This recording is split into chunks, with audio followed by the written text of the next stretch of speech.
أعوذ بالله من الشيطان الرجيم بسم الله الرحمن الرحيم الحمد لله رب العالمين وصلى الله على سيدنا محمد وعلى آله وأصحابه أجمعين اللهم إنا نسألك أن تجعل جمعنا هذا جمعا مرحوما وتفرقنا من بعده تفرقا معصوما الحمد لله الذي هدانا لهذا وما كنا لنهتدي لولا أن هدانا الله الحمد لله على نعمة الإسلام وكفى بها من نعمة الحمد لله الذي جعلنا من أمة حبيبه ومصطفاه سيدنا وحبيبنا محمد عليه أفضل الصلاة وأتم التسليم رب يسر ولا تعسر رب تمم بالخير اللهم إنا نسألك رضاك والجنة ونعوذ بك من سخطك والنار.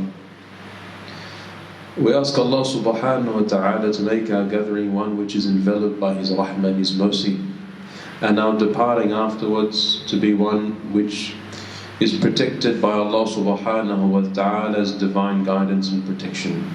We ask Allah subhanahu wa ta'ala to grant us beneficial knowledge and to allow us to practice that knowledge which you already have. We ask Allah subhanahu wa ta'ala to put blessing and barakah in that which He gives us of events and experiences in our lives. We ask Allah subhanahu wa ta'ala to allow us to continue to appreciate the blessings that He's given upon us in shukr and in hamd, particularly that of the blessing of Islam. And we ask Allah subhanahu wa ta'ala to complete the blessing of Islam upon us.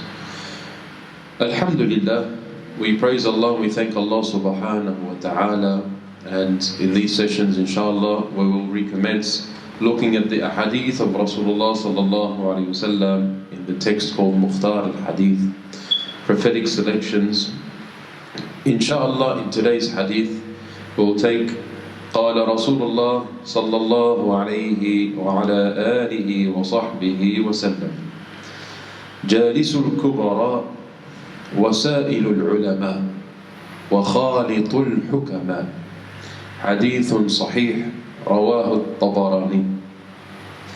In this hadith, the Messenger of Allah sallallahu alayhi wa ala alihi wa sahbihi wa sallam says, share the company of the kubara. If we wanted to translate it, we could say the older ones or the greater ones. Secondly, he says, ask of the scholarly people, sa'ilul ulama. Thirdly, wa khalitul hukama, and spend time, mix with the people of wisdom, of hikmah. Let's take each one of these three parts of the hadith of Rasulullah sallallahu alayhi wa sallam, where he says, Jalisul Kubara. Rasulullah sallallahu alayhi wa sallam's advice is relevant and appropriate for every people in every time. In times where people are practicing and times where people aren't practicing the deen. In times when there are many that are trying to turn to Allah, also in times that there are few.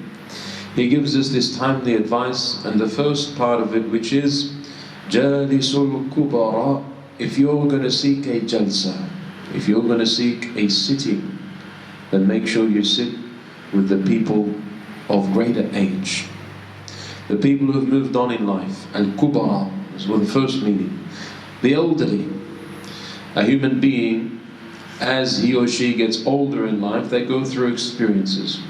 The events that you're exposed to in life, the situations that you go through in life, the difficulties, the sacrifices, make you a more mature person. Every prophet that Allah subhanahu wa ta'ala has commissioned with prophethood would receive his revelation at the age of 40. That would be the age in which the intellect becomes complete. And Rasulullah sallallahu alayhi wa sallam received his revelation at the age of 40. And so he says sallallahu alayhi wa sallam, according to Sayyidah Aisha radiallahu ta'ala anha, that the prophetic vision preceded revelation. Meaning before wahi came, as Imam al-Bukhari reports in his book Kitab Bid al-Wahi, the book of the beginning of revelation, For 6 months, Rasulullah sallallahu alayhi wasallam used to see a vision or visions. And these visions used to come to fruition like the light of day. Meaning he would see something in a vision and then it will come into real life. That lasted for some 6 months before the first revelation descended upon him of Al-Quran Al-Kareem.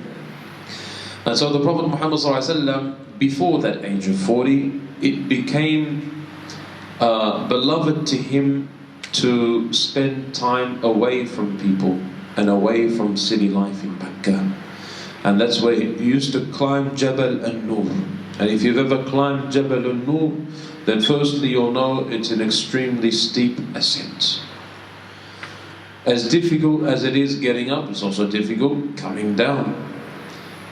And if you're going to go up the hill or the mountain, then you're probably going to try and avoid going up during the daytime because it's so hot. And if you're going to go during the evening, then you'll get up, but you'll probably be drenched with perspiration and sweat all over your body and your clothing. Because the climb up to the peak of Jabal An-Nur, the mountain of light, is one which knows no ease, nor does it know facilitation, but rather is filled with difficulty and hardship and struggle. In order for us to realize that revelation doesn't come upon a human being easily. And the difficulty that Rasulullah ﷺ experienced with revelation will be such that at times if he was on a mount, meaning a camel's back, then that camel would park itself on the ground because of the weightiness, because of the heaviness of the wahi that would descend upon him sallallahu alayhi wasallam through the kalam of Allah tabarak wa ta'ala via his archangel Jibreel alayhi salam. And so before that age of 40, Rasulullah sallallahu alayhi wasallam, it became beloved to him to perform khalwa, tahannuth, seclusion, to reflect upon the creation of Allah subhanahu wa ta'ala in the cave of Hira on Jabal An-Nur. And similarly, the other prophets and the messengers would receive their first revelation around that age. And for human beings that go through this life, they go through stages. And so, as the human being begins to move through the various phases of infancy, of childhood, of discrimination, meaning the age of tamyiz, and then reaching the age of puberty, there are certain physiological changes that occur. And with those physiological changes, there are also spiritual changes and developments that are also present. And as the natural physical human father and mother were established in this world in order to prepare that young infant child for a greater life that was ahead in this world, likewise Allah subhanahu wa ta'ala prepares for every living spirit and soul a spiritual father. And so the Arabs say that your father or your fathers are three in this life. The first is the one who was the cause for your birth, meaning your natural father, your biological father. And the second is the one who gives you his daughter in marriage, your father-in-law. And the third is your spiritual father. Who's your spiritual father? Meaning the one that it is placed in his hands the responsibility and trust of rearing, nurturing, nourishing, developing your heart and your soul. And so the role of your biological father, although it shouldn't be confined to that, is your physical sustenance and nourishment and protecting you from the harms, dangers and perils of this world as we see it with our own two eyes. But the purpose of the spiritual father, is to protect your spirit, your ruh, from the perils and the dangers of this world that only the people of insight, basira, can see. As for the people of basar, outward eyesight, they don't see the perils, they don't see the difficulties, they don't see the evils. Rather, they see the evil as being something which is praiseworthy, and they see that which is praiseworthy as being evil, because Rasulullah sallallahu alayhi wa sallam, he says, حُفَّتِ الْجَنَّةُ بِالْمَكَارِهِ. Paradise was surrounded by those things which are difficult. Difficult upon who? Difficult upon the one that possesses a self or a spirit that is not yet refined. وَحُفَّتِ النَّارِ بِالشَّهَوَاتِ. And the hellfire was surrounded by passions and desires. Passions and desires of who? Belonging to who? They're passions and desires belonging to people, again, whose spirit, soul and heart are yet to be refined and nourished. But rather, when they become nourished, when they become developed, how? With the aid of that spiritual father, then those passions and desires become disgusting, become ugly, become evil, become putrid, become that which you would like to distance yourself from now and forever. And as for the difficulties that surround Jannah, those makarih, then they no longer become difficult, but they become shahwat. They become the passions and desires. And so therefore the people of salah and piety and goodness desire that which the people of evil and disobedience dislike. And that which the people of disobedience like, and they have a passion and a desire towards, they're fond of, the people of piety and salah, they're disgusted by. This is the way Allah subhanahu wa ta'ala prepares the spiritual hearts of His human beings such that they can reach Him with the highest degrees of the soul. For the highest degree of the soul is the soul that is mutma'inna, that is kamila, that is radiyah, that is mardiyah, that is content, that is pleased, that Allah is pleased with it, and that soul itself is kamila. It's complete and it's perfected. But how can it be perfected? It can only be perfected by following the perfect human being Muhammad sallallahu alayhi wa sallam under the instruction and guidance and assistance of the waratha, of the heirs and inheritors of Nabi Muhammad sallallahu alayhi wa sallam. For he says, Al-ulama warathatul anbiya. The scholars are the inheritors of who? Of the prophets. Therefore, in the people of older age, al-kubara, we have in them the opposite of insanity and madness. Where Sayyidina Ali ibn Abi Talib radiyallahu ta'ala an says, Ash-shababu shu'latun min al-junun. Youthfulness is like a flame from the flames or the fire of insanity. If you ask someone who's 50, 60 years old, you say to him, how did you live your life when you're 15, 16, 17, the prime of your youth? He says, I wasted a lot of time. I involved myself in a lot of things that I shouldn't have involved myself in. Even people who make tawbah to Allah subhanahu wa ta'ala. You might be 25, 30, 35, 40. He remembers back to his days, as he calls it, of ignorance. They say, call it days of Jahiliyyah. As there were days of Jahiliyyah before Islam, and then those days of Jahiliyyah were replaced by Ayyamul Islam, and the days of Islam. Likewise, many young people today, they describe the days of their misguidance, the days where they didn't keep their salah, the days where they didn't keep their fasting, the days where they perhaps would have been involved in that which would have been displeasing to Allah, whether it be drugs or abuse of some other type of substance, or involving themselves in illicit, illegal, displeasing relationships with other people. They say these were the dark days. But after the days of light entered, by the line of Nabi Muhammad sallallahu alayhi wa ala alihi wa sahbihi wa sallam, things are different now. Things are changed. So they always remember back to their time as a young person, that perhaps there were things that they did that they regretted, that they feel guilty about, that they think, I shouldn't have done that. at that time. Why? Because he was young. Therefore Allah subhanahu wa ta'ala gives shade on the day in which there's no shade except his shade to one of those people, as Rasulullah sallallahu alayhi wa sallam says, Shabun nasha'a fi ta'atillah. Young person, how did they spend their time? In the ta'ah of Allah, in the worship of Allah, obedience of Allah.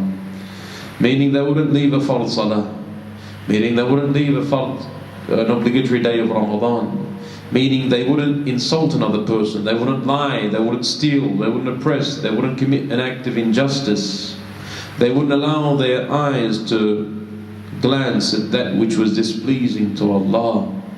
They wouldn't allow their time to be utilized in that which would bring them no direct benefit, neither in their worldly life nor their life of the hereafter.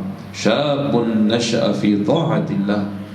Young person who grew up how? In the ta'ah of Allah subhanahu wa ta'ala. Ajaban li amri al-mu'min. Rasulullah sallallahu alayhi wa sallam says, how amazing is the affair of the believer, for all of his states, all of the events that occur to him are khair, are good.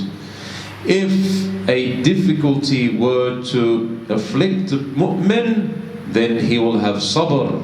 And if a good event were to afflict a mu'min, a believer, then he will have gratitude and show thanks to Allah subhanahu wa ta'ala. But only people who are complete in their spiritual development would be able to distinguish good from bad, ease from difficulty, and would be able to formulate the correct and appropriate response for every event and situation that they would face in this world of this life. Only those people who have completed their spiritual development.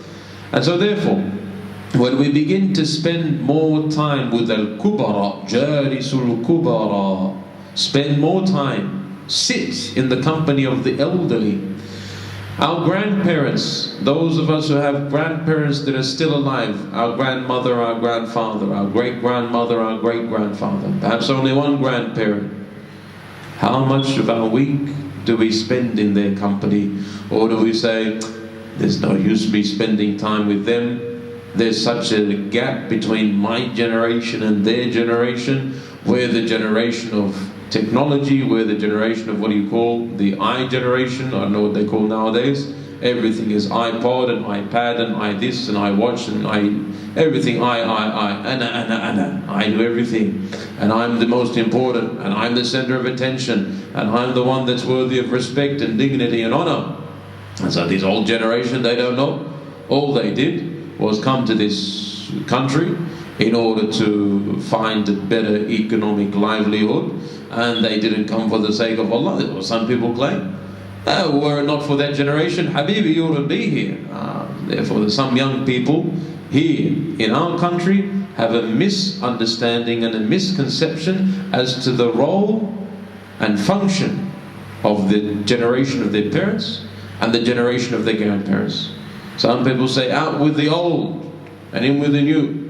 And such a person who says out with the old hasn't known how to derive benefit from that older generation. These are kubara, these are the people of experience in this life. Experience in life cannot be taught in colleges, cannot be taught in schools, cannot be taught in universities. Experience in life cannot be bought with money. You can't buy a degree that says you have a PhD in experience in life or life experience. You can't do it. You can't study it. You cannot offer it to a person as a course or a mode of study. Therefore, the only way that it can be attained is either through direct experience or sitting in the company of people who have had that direct experience. And so sitting down in the company of the elderly and listening to the stories and the struggles that they used to face when they first came to the land which would then serve as their land of residence and the land to which they migrated, perhaps listening to their struggles in their homeland and how they were brought up, how they were reared, how they had 5, 6, 7, 10, 15, 20 people in their home, in their family home, how their whole home was one room, 2 rooms, and they had 10 brothers and sisters sleeping in the same room, how their kitchen was the size of perhaps one person's bathroom in these countries, the difficulty that they had, how when they would go to school, they would go back to the leftover exercise books of the previous year and start to rip the pages out that were still blank from all of the individual exercise books, and at the start of the new year they would bind together a new exercise book from what? From the leftover blank pages of previous year's exercise book, because they had no money. How if they had gotten a cut or a rip in their shoe, they wouldn't throw it out, but they'd go and they'd mend it with their own hand, and similarly their clothing and their garments. These were the difficulties, these were the struggles. And when we listen to these physical struggles, when we listen to the struggles that they had with the material world, we begin to realize how appreciative such a generation was and still is.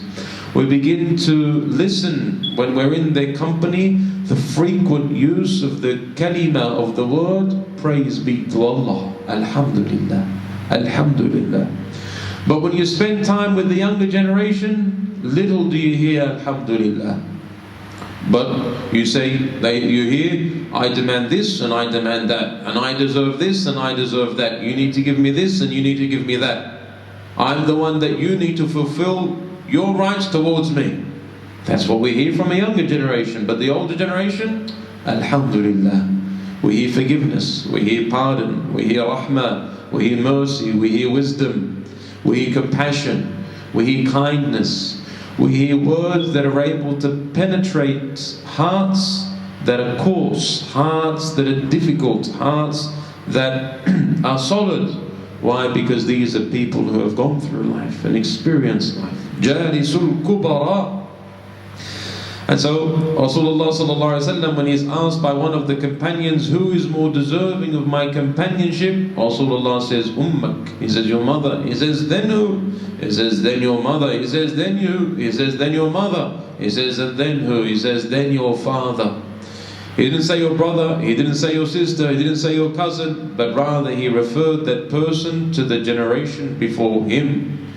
The generation that was directly responsible for his life and his presence and his inhaling and his exhaling in this short, temporary and finite life of this world.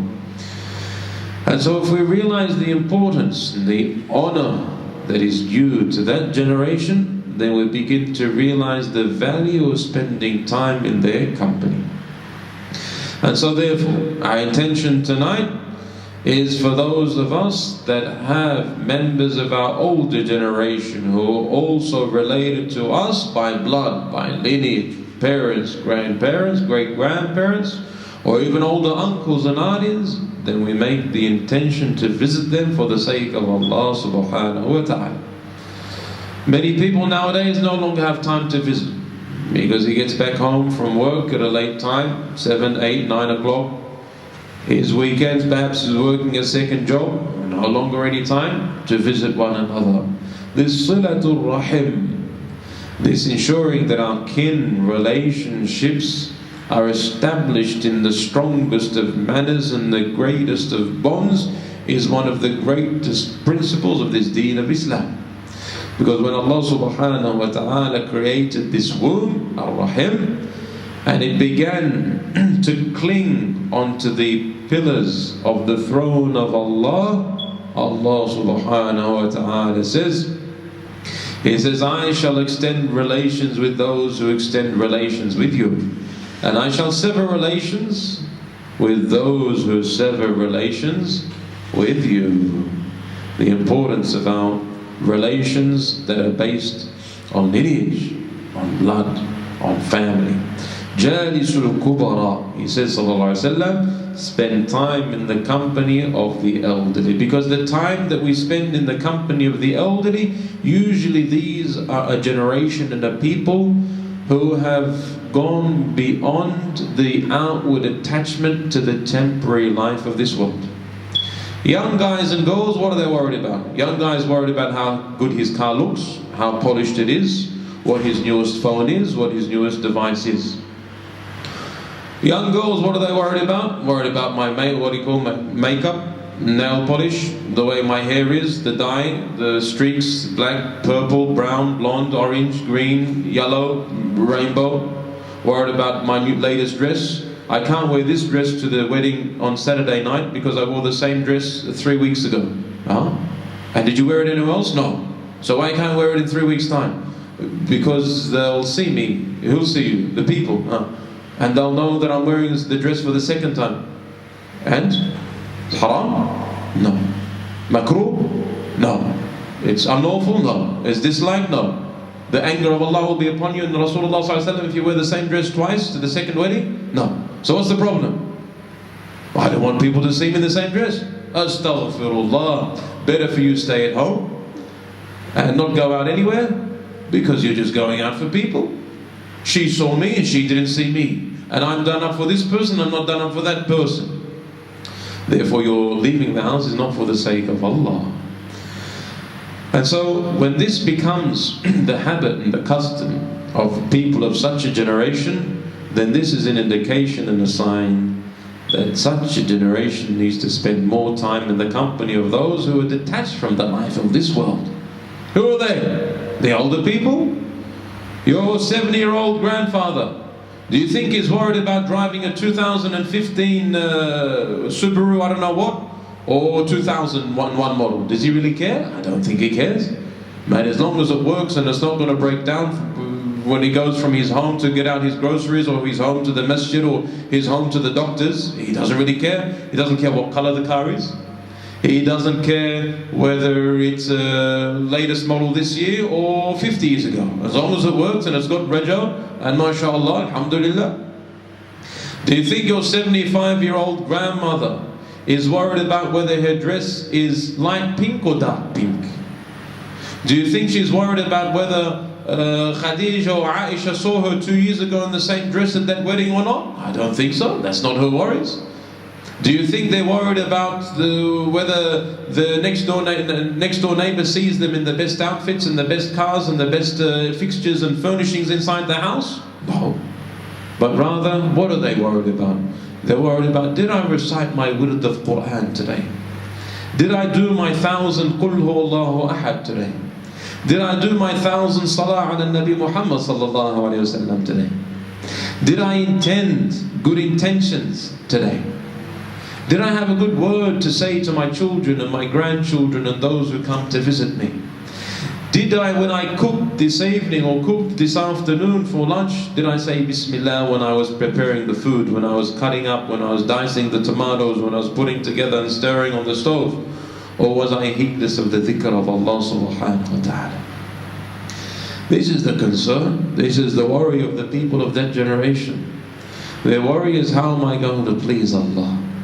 Their worry is, I've lived 50, 60, 70 years, meaning the time that I've spent in the dunya right now is more than the time that is left for me before death. Therefore they're more worried about death than they are worried about their life in this world. These are the people who are kubara. These are the people who are great. They might not be great in their stature, because as you know, as you get older, you get to a particular age in your life, well, you no longer get taller. You start to get shorter and shorter and shorter and shorter.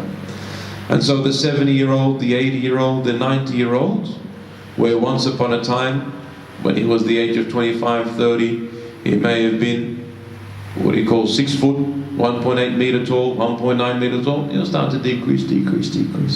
So when we're talking about the great people, we're not talking about those who can do slam dunk in basketball because they're so tall. But rather we're talking about people who are great and tall in their aspirations. We're talking about people who are great in the concern that they hold in their hearts, in the desire that they have in pleasing Allah subhanahu wa ta'ala. These are the people that we're talking about who are al-kubara. So this is the first part of the counsel of the hadith, Jalisu man al-kubara. So the second part of the hadith, wasailul ulama. Ask the people of knowledge. Because if you continue to ask yourself then yourself will continue to justify every decision that you make.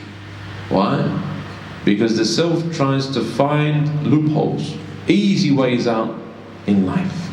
But the ulama will give you the answer, not that yourself is looking for, but rather the answer that is pleasing to Allah subhanahu wa ta'ala. Allah subhanahu wa ta'ala says to ask the people of knowledge if indeed you do not know. Who are they? Ahl al-dhikr, the people of dhikr. And so the people of knowledge, Allah describes them as Ahl al-dhikr, the people of dhikr. Therefore, how do you know a alim? You know a alim, you know a scholar, if not only is he a scholar of the outward knowledge and sciences of the deen, but he is also a person of dhikrullah, of the remembrance of Allah subhanahu wa ta'ala.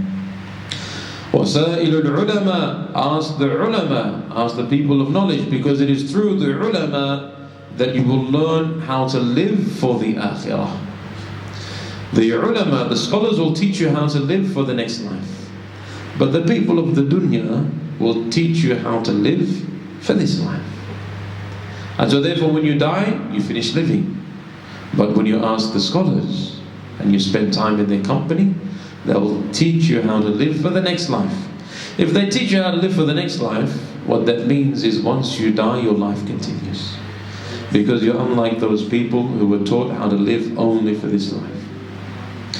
And spending time with the ulama and asking them will be a means for us to attain knowledge of halal and haram, that which is lawful and that which is unlawful, that which is recommended and that which is disliked, the sunnah and the makruh, and that which is mubah and simply permissible. When we spend time with the ulama and we ask them, we begin to learn about our deen, we begin to learn how to purify our bodies for salah. We begin to learn how to prepare ourselves for salah, and what are the shurut for sihhat salah, the conditions for the validity of salah. How we need to ensure that we face qibla wherever we are, how we need to ensure that the time for the entrance of the salah has entered, how we need to ensure that our bodies and that our clothes and the place of our prayer are all free from any filth or impurity or najasa. When we spend time with the ulama and we seek their assistance and their guidance and their knowledge, then we become people who are able to know that which invalidates our salah, that which is a requisite and an integral part of our salah, of the arkan, and that which is going to invalidate wa tubtiru salah. When we spend time with the ulama, then we begin to know how it is that we can make the hajj for the sake of Allah subhanahu wa ta'ala, so that our hajj is a hajj mabrur. It is a pious hajj that has no reward less than Jannah and paradise. When we spend time with the ulama, we begin to know which of our transactions and our contractual obligations are pleasing to Allah and valid and accepted, and which are displeasing to Allah, invalid and also rejected. When we spend time with the ulama and we ask them, then we begin to know how to follow closer to the footsteps of the Messenger of Allah sallallahu alaihi wasallam, because they're the people who have the knowledge of his biography and his seerah and its application in our present day life. When we spend time with the ulama, then we know how to deal with Allah subhanahu wa ta'ala, that he is the one possessing the perfect attributes, that he is the one who's perfect in his essence and is perfect in his attributes and he's perfect in his actions. Meaning he's perfect in his one, in his essence and his attributes and his actions. When we spend time with the ulama, then we begin to be closely linked to the past prophets and the messengers, because they indeed are the inheritors of the prophets and the messengers. When we begin to spend time with the ulama, then we begin to acquire beneficial knowledge, ilm nafi', because they are the bearers and the holders of that which is knowledge that is also beneficial in our life and in the next life. Spending time with the ulama, then this will cause us to have the angels of Allah descend upon our gatherings and to envelop us with their wings of mercy and to lower their wings of mercy out of their pleasure for the footsteps that a person takes from his or her home in order to attend a gathering in which they're going to acquire beneficial knowledge, whether it be in a masjid, or it be in a college, or a school, or a university, or a home, or a hall, or a center, or in the middle of a street, or a park, or wherever else it may be. A person that leaves their home in order to seek beneficial knowledge of this deen, then the angels will come down and lower for them their wings of mercy and of humility in pleasure for what that particular person is doing in this life. And طلب العلم فريضة على كل مسلم. The seeking of knowledge is an obligation. On who? Every Muslim. Every Muslim is required to seek knowledge. From the cradle to the grave, من المهد إلى اللحد. Meaning the moment that you open your eyes. Meaning the moment that you become mature, until the time that you meet Allah subhanahu wa ta'ala, it should be filled with time in which you seek beneficial knowledge. No day should pass except that you come closer to Allah with a statement that you read, or a speech that you listen to, or a word that you come across, or a state of a person that you witness and observe, not only with your eyesight but with your insight, that will grant you strength and increase your love for Allah and His Messenger Muhammad sallallahu alayhi wa ala alihi wa sahbihi wa sallam. Jalisul kubara wa sa'ilul ulama. Ask the scholars. And in the third part of the hadith, Rasulullah sallallahu alayhi wa sallam says, wa khalitul hukama. Mix. Make sure you find yourself in the company of the people of hikmah, the people of wisdom. How many people in our age, in our world, make decisions, give statements, speeches, go, come, act, not act, but without wisdom. Meaning they say things that they shouldn't have said, or they say things to people that they shouldn't have said, or they say things at times in which they should have delayed that statement or that speech. Some person thinks, whatever's on my mind I have to say. Who said whatever's on your mind you have to say? Because you have to think twice before you utter a statement. First of all, what are you saying? Second of all, to whom are you saying it? Third of all, at what time and in whose company are you saying those words? So not everything that you have come across your mind you should say. The ulama, the scholars say, they say you should write everything that you hear. Meaning if you're in a gathering of knowledge, write everything that you hear. And you should memorize the best of that which you write, because you're not going to be able to memorize everything that you write. So at least go out and select the most important things that you've written, taken down notes from some lecture or lesson, and then start to memorize it. And then speak the best of that which you've memorized. Because you can't say everything that you've memorized, therefore select that which is most appropriate. That's what's the best. Select that which is most appropriate.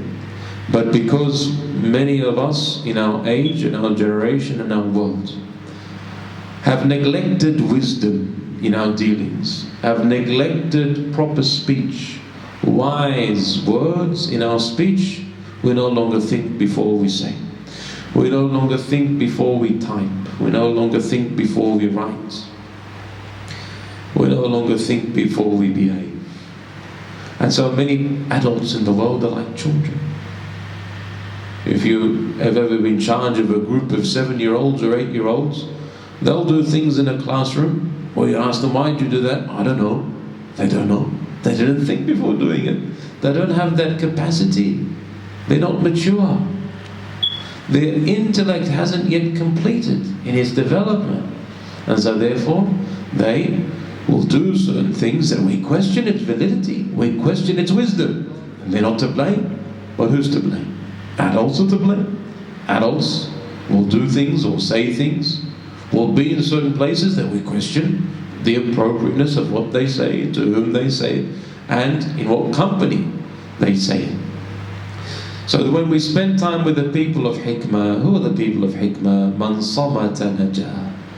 Rasulullah sallallahu alayhi wa sallam says, he says, the person who is able to be silent is saved.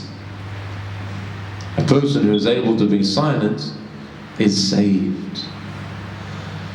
Meaning, if you can learn how to shut up, for want of a better word, then you'll be saved. Because Imam Abdullah bin Alawi al-Haddad, he says, al-lisan, the tongue, jirmuhu saghir. Its substance, its physical substance, its size is small.